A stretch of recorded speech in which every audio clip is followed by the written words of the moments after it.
की फिजाओं में कुछ दिनों से हवाएं उड़ रही थी कि जी कोई डील हो रही है इमरान से या डील नहीं हो रही इमरान खान साहब से, लेकिन आज के जो वाकयात हैं उससे तो डील का तासुर जो है यकसर ज़ायल हो गया, एटलीस्ट इस्टेब्लिशमेंट की तरफ से, जिसमें एक तो फॉर्मेशन कमांडर्स कॉन्फ्रेंस है जिसमें बड़ा सख्त वफाकी हुकूमत से मुतालबा किया गया है कि फ़ौज को दारुल हुकूमत की अहम सरकारी इमारतों को महफूज बनाने के लिए आईनी तौर पर तैनात किया गया था, लेकिन वे अफवाज पाकिस्तान के खिलाफ प्रोपेगेंडा किया जा रहा है। और कमांडर्स ने कहा है कि हुकूमत को कहा है कि मुतालबा किया बल्कि कि प्रोपेगेंडा बास सियासी अनासर की मजमूम मज़ाहिम की तसल्सल की कासी करता है। ये अवाम और मुसल्लह अफवाज इदारों के दरमियान दरार डालने का एक अमल है और बैरूनी नासिर जो है इसमें शामिल हैं, जो इस प्रोपेगेंडे के अंदर शामिल हैं, वो कभी कामयाब नहीं होंगे। हुकूमत बेलगाम गैर अखलाकी आज़ादी इजहार राय की आड़ में जहर उगलने के खिलाफ सख्त कवानीन व ज़वाबित बनाए, ये मुतालबा किया है पाकिस्तान की अफवाज ने। आर्मी चीफ की सरबराही में जो फॉर्मेशन कमांडर्स की कॉन्फ्रेंस हुई उसके अंदर उन्होंने ये भी कहा कि हुकूमत झूठ और माशरती तकसीम का बीज बोने के खात्मे के लिए सख्त कवानीन ज़वाबित बनाकर अमल कराए। सियासी व माली फ़वायद की खातिर जाली खबरें फैलाने वालों की निशानदेही की जाए।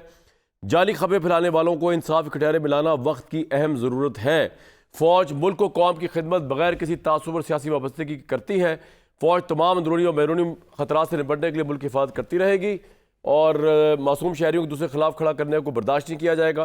तशद्दुद को हथियार के तौर इस्तेमाल करने की कोशिश भी बर्दाश्त नहीं की जाएगी।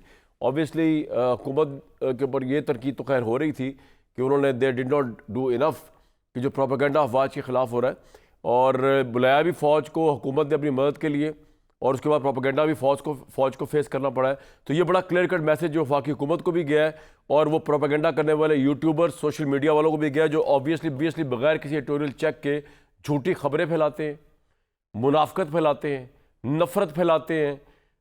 पंजाबियों को पख्तूनों से, पंजाबियों को सिंधियों से, बलोचियों को पूरे पाकिस्तान से लड़ाने की कोशिश करते हैं सिर्फ डॉलर्स के लिए। I totally agree with that, के खिलाफ सख्त कार्रवाई होनी चाहिए। लेकिन एक और बहुत बड़ा काम हुआ है आज, जिसमें GHQ हमला केस या 9 मई में पहली दफ़ा इमरान खान साहब के ऊपर फवायद की गई है, और ना सिर्फ इमरान साहब पे फर्द जुर्म आयद की गई है बल्कि 100 से ऊपर पाकिस्तान तहरीक इंसाफ के रहनुमाओं पर की गई है। और उनमें जिनको गिरफ्तार किया गया उनमें अपोजिशन लीडर उमर अयूब शामिल हैं। और इससे नज़र ये आ रहा है कि जो डील वगैरह के तासुरात थे वो तो शायद अब हवा में गुल हो गए हैं अगर देखा जाए तो। कौमी assembly opposition leader Umar Ayub गिरफ्तार, राजा बशारत, अहमद अली चट्ठा, ये तमाम लोग जो गिरफ्तार। इसके अलावा इन फर्द जुर्म के अंदर इमरान खान के अलावा, उमर अयूब के अलावा शेख रशीद, सदाकत अब्बासी, वासिक क्यूम अब्बासी, उस्मान डार, सरताज गुल जो कि पार्लिमानी लीडर, ये सब लोग शामिल हैं। और इनके ऊपर जो इल्ज़ामात हैं वो बड़े सख्त नोयत के इमरान साहब और उनकी पार्टी के ऊपर, जिनमें उमर अयूब भी शामिल हैं। PTI पर अफवाज पाकिस्तान को बगावत पर उकसाने का इल्ज़ाम है। ये सेडिशन का चार्ज है, आर्टिकल 6, बहुत बड़ा इल्ज़ाम है, ये बड़ा संगीन इल्ज़ाम है, बड़ा सेंसिटिव इल्ज़ाम है। PTI रहनुमाओं ने 9 मई से कल मनसूबा बंदी करके अस्करी अहदाफ का तयन किया।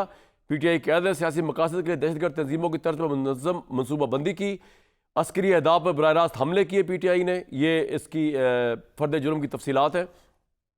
पुरतशद्दुद मुजाहरों से हुकूमत को दबाव में लाना दहशतगर्दी के ज़िम्मे में आता है।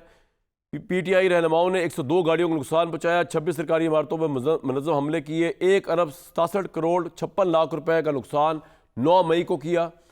और इसलिए बानी PTI इमरान खान, उमर अयूब, शेख रशीद, सदाकत अब्बासी, वासिक क्यूम अब्बासी, असद शफीक, राजा बशारत, उस्मान डार और सरताज गुल समेत 60 मुल्ज़मान पर फर्द जुर्म आयद की जाती है।